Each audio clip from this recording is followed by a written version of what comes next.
Welcome back, everybody, to the Board YouTube channel for your Friday edition of the Pick and Roll live stream. We had two shows earlier on the week, 2 days off, but we're back here today. And not only do we have the Friday slate to work with, we also have the weekend ahead to maybe get a look at for some NBA free picks. And today on the show, Pips has 2 free picks coming your way and also a bonus big SGP if we can get to 50 plus likes while we are on the live stream. So to support the show, make sure you do hit that like button, support the content that we're doing over here, and in return, you get a little bit of a bonus today on that big SGP. Last time we had some big SGPs in the show, they were split, which is okay because when you have two big SGPs and you go 1-1, you have a very profitable day, in which we did just the one today on top of, again, those 2 picks that we have already coming. So, again, support the show and a bonus on your way in return. So let's get started here and jump into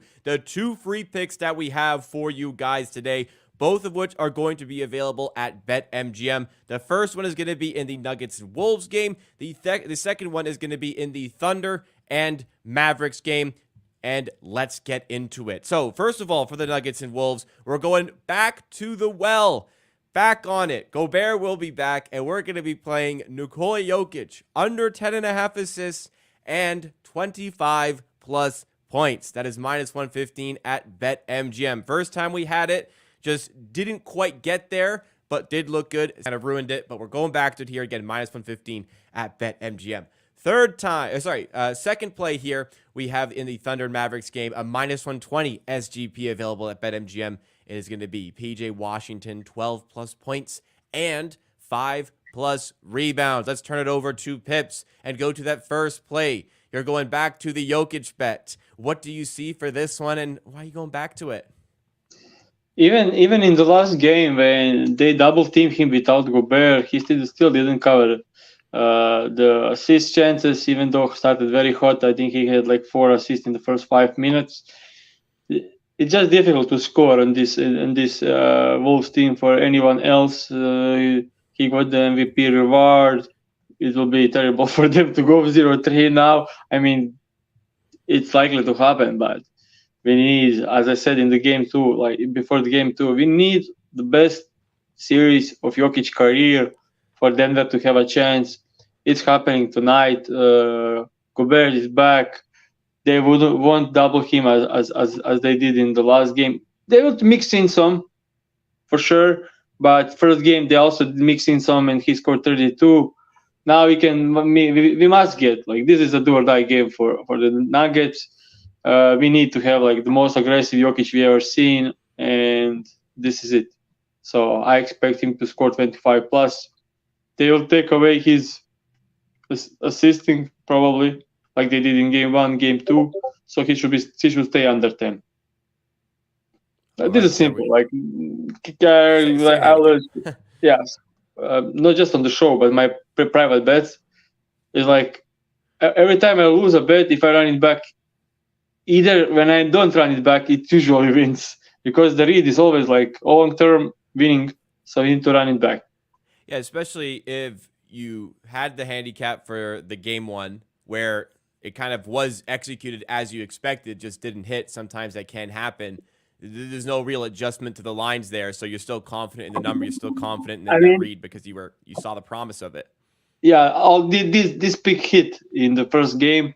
Just we had rebounds additionally to get great price. That's what it was. Yeah. I mean, so yeah. So now it's been adjusted because of the game 2. So you still like the read here with Gobert back in action, which is a completely different matchup to the game 2 that we saw. Completely makes sense there. Let's shift over to our second play here. This one is in the Thunder and Mavericks game. Reminder, we have a bonus big SGP if we get to 50 plus likes today. So if you're watching right now, you're tailing the picks, you want another one to go with it, make sure you do hit that like button. But the second play was PJ Washington, 12 plus points, 5 plus rebounds. You've liked PJ Washington in this series. We had the winner on PJ Washington on the last show, and we had the winner specifically because we had the alt line and didn't just take the straight line. But what do you think?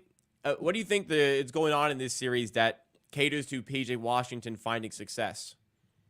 Game 1, he had huge foul trouble. Played 9 minutes in the first half. and then lost 6 minutes because it was a blowout. So he played only 25 minutes, lost 15 minutes of playing time, and still cashed with 10 points and 6 rebounds. Game 2 last night, he had 29 points and 11 rebounds. Great rebounding chances, great looks from three, great looks inside. So they went to posting up PJ Washington against smaller guys when he gets smaller guys on him. They wide open threes when they help on Kyrie and Luka. So the looks will be there. I don't expect him to score 29 points, of course, but 12 should be easy with that kind of minutes and that kind of usage and that kind of attention on Luka and Kyrie. Rebounds 6 in heavy limited game. Now he had 11 rebounds in a game. That's just it. Like he is their guy to rebound, and Gafford is not a good defensive rebounder. He is mostly boxing out guys, so the rebounds are there to grab for PJ Washington and Luka Doncic. So I expect if he gets again 40 minutes like he get the last night, this should be easy for him. Okay, back on with PJ Washington. Similar place what we've already had on the show this week. So let's try and have some more success with it. Let's go to the recap of the previous show's plays now. Unfortunately, though, for this one, it was another split day. You've had a lot of these over the course of the playoffs. We're not exactly chasing anything for this season, so it's not hurting us. But with the picks, still want to see the numbers ticking up. It has done over the course of the playoffs, but for this previous show, it was just 1-1, completely split day. 0 units up or down. PJ Washington, the play that we're going with today on slightly higher lines, was the winning play. The losing play was the correlated one here where both legs lose on Halliburton and Turner. It was correlated, so if Halliburton struggled, you'd expect Turner to play well. Well, Turner did not play well here, stayed under his points. Halliburton had his best game in a long time in this one and crushed the 18.5-point line. You've already talked about PJ Washington, so I don't think we need to rehash that one at all. But for the Pacers bet here, Turner just didn't have a good game, didn't shoot well. But what changed for Halliburton, in your opinion?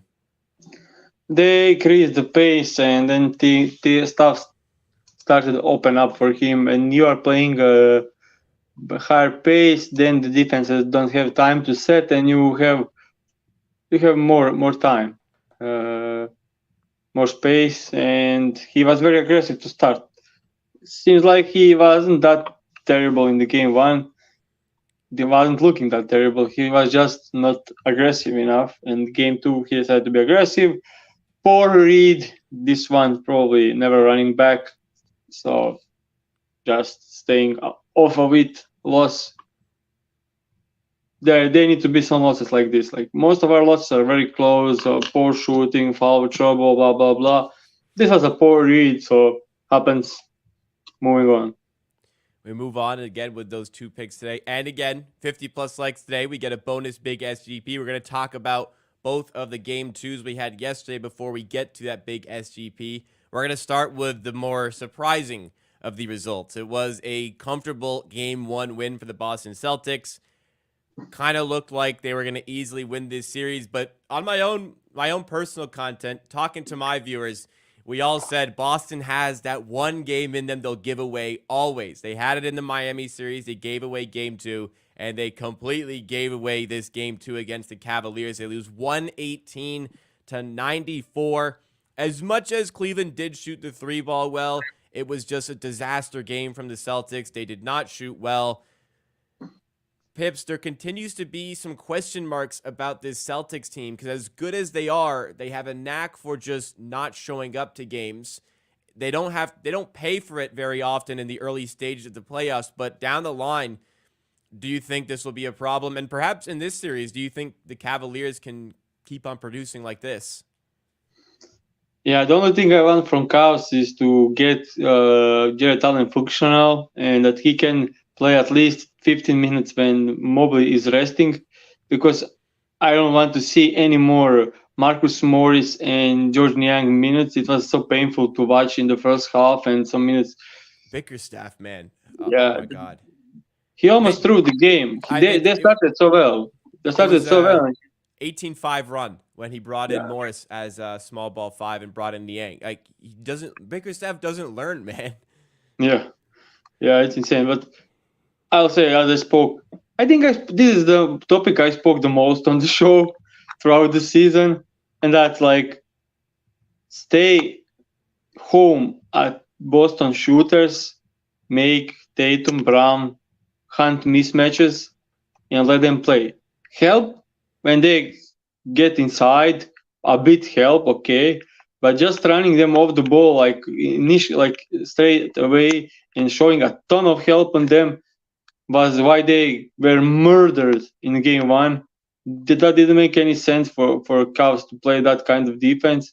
They finally adjusted for game two, easy win. Of course, Cleveland Cavaliers won't shoot that well again, probably. Boston won't shoot that poorly again. But still, this is a series. Like they won by 24. Like if Celtics made 4 more threes, Cavs missed 3 more threes, it's still a win for the Cleveland Cavaliers. So yeah, Mobley was insane.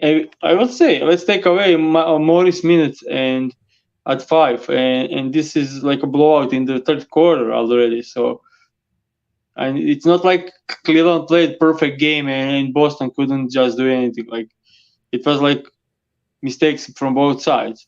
So I can see this being a series, especially if Allen is back, because Donovan Mitchell is insane.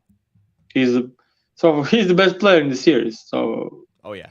Tatum so far not doing well, and I don't trust Tatum and Brown to when it's do or die. We spoke about a ton of times. It's when it's like last 2-3 minutes of the game, they always struggle because they went to isolation and Tatum. Just make them go to that earlier, like they did in the last game. Just make them that go earlier, and then on the other side, you can do stuff. Also, without Porzingis, they are terrible at 5. Like Horford can't do much. Then they need to play. Tillman. I mean, Cornet and guys that are not playoff caliber players, and that's the most important position on the defensive side of the court. So Porzingis is out. This is not the chance for anyone to just attack them and to have a chance to win. And it's difficult. The Cleveland Cavaliers are a difficult matchup for the Boston because they have two. Garland is playing like shit. He was decent in game 2, but he's playing like shit. But still, they have 2-3 guards that can score, create their own shots, and that's how they always can score against the Boston Celtics. Just one more thing here. We want to keep this show a bit shorter today, but just one thing I had to mention. I don't want to panic on the Celtics here. They did have a poor shooting night. Tatum goes 2 of 5, Brown 0 of 6, Derek White comes down to earth 1 of 8. But yeah, you brought it up.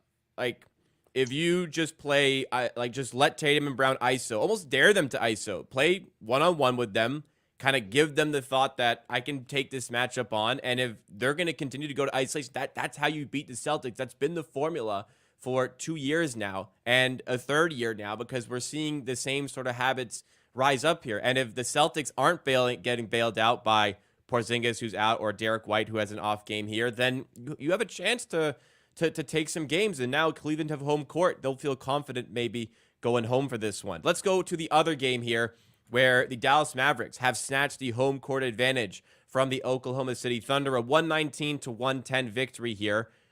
What I want to start with here is Josh Giddey. He got absolutely run off the floor, almost incredibly. He played 11 minutes and was minus 20. There needs to be a conversation about his role on the Thunder going forward. And long-term, there needs to be a conversation. But in the short term, I don't think you can start him in game 3. What do you think? Yeah, I mean, I hope they don't start him. So, yeah, that's he got subbed out after 3 minutes for Jay Will because of how. Yeah, even in the first game, he was -7 in a game where Thunders weren't comfortable. Now he was -20 in 11 minutes. In 11 minutes, stuff. It's incredible. Yeah. So he's -27 in 27 minutes of the playoffs. So He's a con on defense, and they ignore him on offense. He makes life very, very more difficult for Jalen, for J-Dub and Shea on drives. Yeah, they need to completely put him out of the rotation. You got to They start have Aaron guys. Wiggins, in my opinion. Yeah, yeah. I think Aaron Wiggins, Casey Wallace, and Isaiah Joe can all like just spread his minutes and play because all three are great shooters. All three. I mean, Wiggins and Wallace are great on defense. Isaiah Joe is not, but Isaiah Joe is the best shooter out of them. So yeah, and Jalen Williams had good minutes as well. So there are guys that can fill the minutes for Gide. And also, this is playoff series. Like you need to play your starters like 40 minutes. That's insane. Like you must play your starters 40 minutes. Like that's just how it is. Like they are your best players. You don't want to give like some bench players more minutes. Like if we look at the game, we see J Dub 38 minutes, Dort 32 minutes, Chet Holmgren 36 minutes. That's not enough. Yeah. Foul trouble, okay, makes sense. But overall, you need to play your starters 40 minutes and then just sub in Wiggins and Casey Wallace, Isaiah Joe for like 10 to 15 minutes. That's it. Perhaps a slight case of inexperience for this Thunder team. We'll see the most of the Mavericks players have been here before. You know, a bunch of these guys have been to a conference finals, so perhaps that shines through a little bit. But this series is poised to be extremely interesting going forward with Dallas now taking that home court advantage. So we'll be watching that one closely. All right, we're keeping the show a little bit trimmed today, so we will not wait any longer. But hey, we've had a great season. You guys supported all the way through. Let's still go to the big SGP on the show today. Thank you again, everybody, for supporting the content. But here is the big SGP. In the same game, Thunder and Mavericks, we're going to be playing a plus 280 SGP at BetMGM. It's going to be Shai Gilgeous-Alexander over 5.5 assists and over 5.5 rebounds. And it's going to be Kyrie Irving over 4.5 assists. Pips, what's your read for this play for the guards involved in this game? First off, talking about Shai rebounds. First off, most of the handicap for Shai is Gide is out. Gide should be out of the rotation. So more rebounding chances, more assists on the ball for Shai. First game, he had 15 rebounding chances and 9 rebounds. Second game, 17. So number increased with less minutes for Gide. 17 rebounding chances in a game and 12 rebounds in a game where Dallas didn't miss. That's huge. So like floor seems like 8 rebounds. So we are going with 6. Good price on it. Assists 9 and 8 in first 2 games. 9 and 8 assists. They didn't shoot well last game. Still 8 assists. Now no Gide. Less minutes for Gide probably. Assist numbers should even go up. They're playing at home. I mean, they're going away now, but still, throughout the season they did well, shooting wise on the road. So I didn't see role players just being poor on the road. So yeah, I just think this makes sense together. And last game for the Dallas, last part of this bet is Kyrie Irving assist. Somehow, Kyrie last game, they decided, okay, we'll put Luka attacking off movement more and being a bit quicker on decision making, like not just waiting for a blitz or double team. So they put the ball in Kyrie's hand. How can we see that? First game, Kyrie had 3 assists on 6 potential assists. Second game, 11 assists on 20 potential assists. So in the second game, Kyrie had 20 potential assists. That's one of the season highs for him. So he had 11 assists in 9 points. So he was creating stuff. So that worked well for them. Open up the game for Luka, get better looks, being less tired late into the game. It worked well for Dallas. They should run it back. So we are only betting on him getting 5. Great price on this. I think this is a great angle, and we should be very comfortable with these looks. All right, there we go. That is the big SGP for today. Thanks so much, everybody, for supporting the show for another week. Keep it locked on the Twitter account at the Board HQ for all information on future shows. You can also subscribe to the channel, turn on the notification bell as well to be notified when the content is coming your way. Drop a like on this one if you have not done so already, especially for the 3 free picks that we have today, starting with Nikola Jokic, under 10.5 assists and 25 plus points. That's minus 115 at BetMGM as the Nuggets visit Minnesota for game 3. Second play in the Thunder and Mavericks game, minus 120 odds to go back to the well at BetMGM on PJ Washington, 12 plus points, 5 plus rebounds, and the big SGP, plus 280 at BetMGM, SGA over 5.5 assists and over 5.5 rebounds. Kyrie Irving over 4.5 assists. Thanks so much, everybody. We hope you all have a great weekend, and we'll see you again very soon for some more content right here on the Board YouTube channel.